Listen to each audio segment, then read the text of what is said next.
So what is it? It's called the Nova. It's a Nova. It's actually a kit car based on Volkswagen Beetle running gear. Designed in 1972 by a fella called Richard Oakes and his friend Phil Sayers. The two of them formed the company and decided to design and build this car. Right about that time, there was a beach buggy craze going on, and they thought, yeah, we could do a beach buggy. In fact, Richard Oakes had already designed a beach buggy. It was called the Tramp, but the two of them decided we could go on better. Let's build on the foundations of a beach buggy, but let's have something that looks like an exotic supercar. So the idea was that this was going to look like one of the supercars of the day, GT40, Lamborghini, Fiore, that kind of thing. We've got a remote control mechanism now. It's hydraulically operated. There's an electric pump which pumps hydraulic fluid into rams, which lift and lower the canopy. When the car originally came out, it didn't have this feature. It was manually operated, and I recall Richard Oakes making a comment one time that he felt the opening canopy was a mistake. He thought that might put people off because without the hydraulic assistance, it was quite cumbersome to open and close it. The hydraulic systems only came into use a few years later when the company changed hands and it was run by another guy called Vicky Lam. The car was sold in various countries, America, Australia, South Africa, parts of Europe, all over the world really. So it's a well-known car now, or it was in its day. It's a specialist car. So yeah, that's the story of the Nova. In America it was called Sterling. In Australia they called it the Eureka. Like I say, they're all based on Volkswagen Beetle run gear, but they had different engines over the years. Originally it would have been a standard Beetle engine, but then as time went on, people put in more powerful versions. Nowadays, some people are putting in things like Subaru engines, which are much more powerful. In America and Australia, they've used rotary engines out of Mazdas, so all types. I prefer the air-cooled option. It's a lot simpler. If it's a water-cooled engine, you've got a problem then, you've got to put in plumbing for radiators and so on.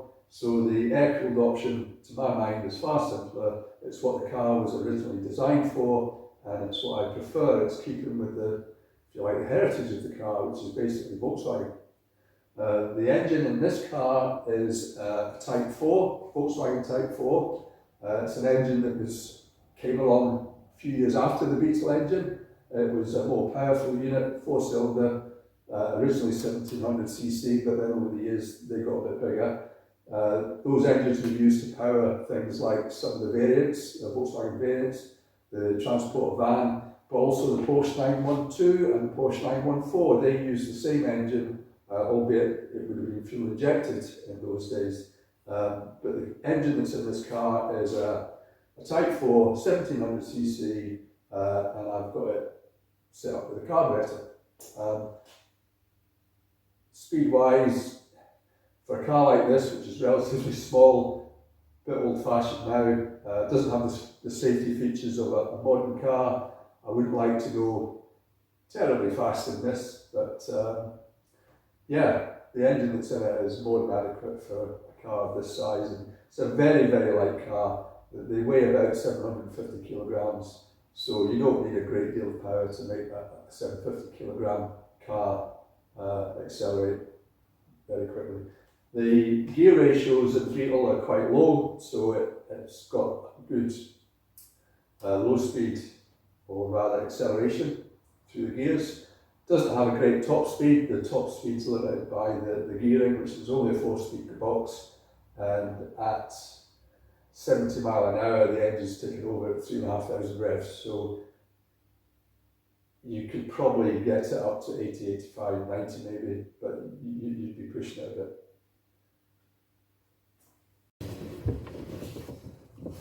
So now we're inside the car. I'll just run through the features.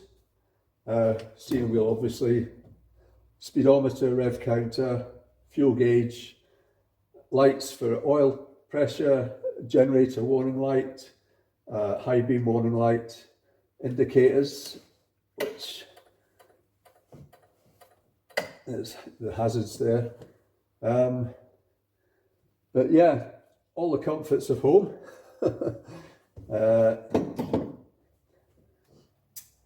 Let me demonstrate the roof.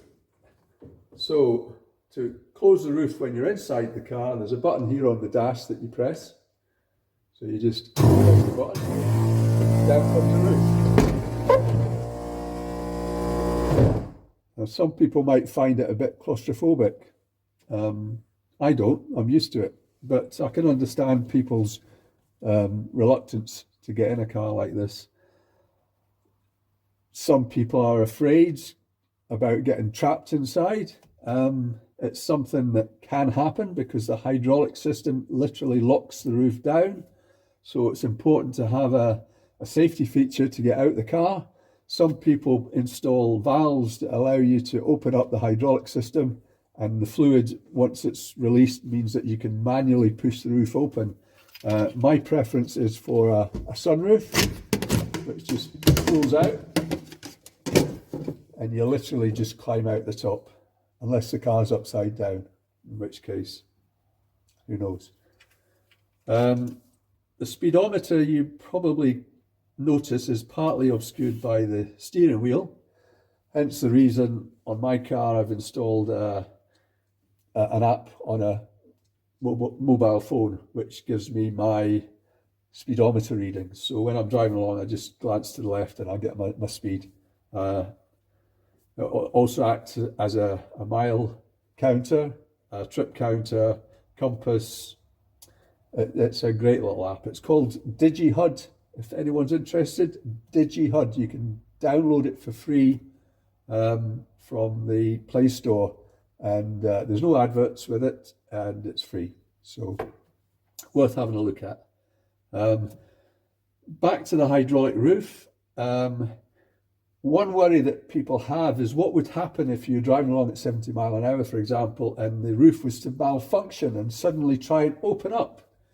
It's something that's crossed my mind before. So on this car, I've installed a canopy lockout switch. Now the roof, you can hear the pump there. That's the fuel pump that's running. When you put the ignition on, there's what's called a canopy lock. So when that's on, the roof button doesn't work. Likewise, the remote control won't operate either.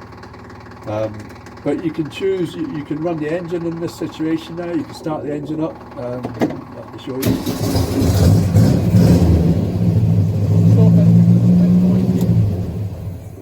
So you notice the canopy warning light went off there.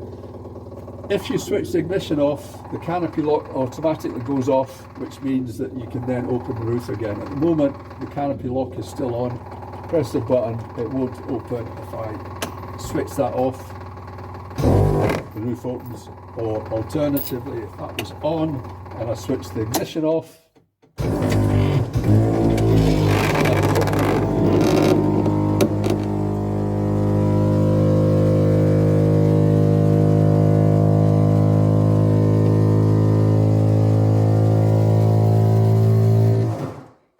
people often say to me, how do you get in and out of that car? It's actually very, very simple. It's a lot easier to climb in and out of this car than it is a lot of small sports cars. I've struggled before to get inside cars like Lotus Elise and MG Midgets and MGBs, which have got a low roof. You've got to crawl in through the side door. You've got to tuck yourself down, pull your legs in. It can be very difficult. With this, to get in and out, it's very simple. You just step in and out of it. You just stand up and you're out. Simple. To get back in, you just step in. So the fears that people have about getting in and out, it must be a difficult car to get in and out of. No, it's very, very easy. Believe me.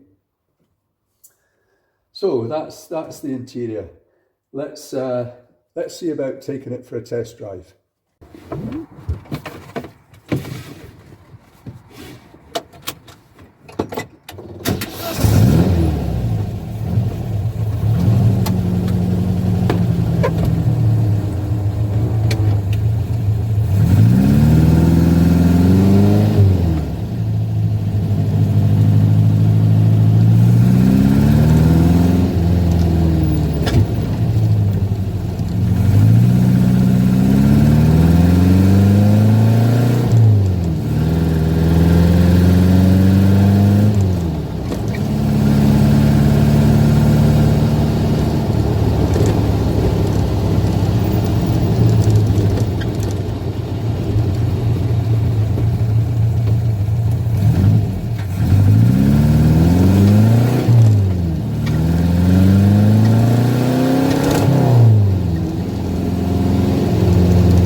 ooh la la la, in love.